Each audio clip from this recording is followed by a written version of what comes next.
জাতীয় সংসদের ৩০০টি আসনের ৩১তম সংসদীয় আসন হল গাইবান্ধা ৩ আসন। আমরা জেনে নিব এই আসনটি সম্পর্কে।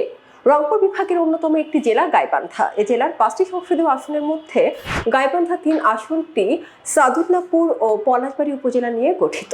১৯৮৪ সালে গাইবান্ধা ৩ নির্বাচনী এলাকা হিসেবে গঠিত হয়, যখন বৃহত্তর রংপুর জেলাকে বিভক্ত করে নীলফামারী, রংপুর, লালমনিরহাট, কুড়িগ্রাম ও গাইবান্ধা জেলায় ভাগ করা হয়েছিল।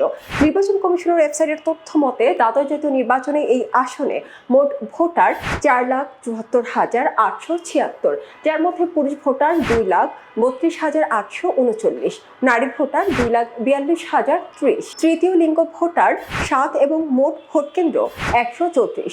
উত্তর জনপদের এই ভোটারদের দ্বারাই নির্ধারণ হবে গাইবান্ধা ৩ আসনের আগামী সংসদীয় প্রতিনিধি। খবরের কাগজ, নিখাত, নির্ভীক, নিরপেক্ষ।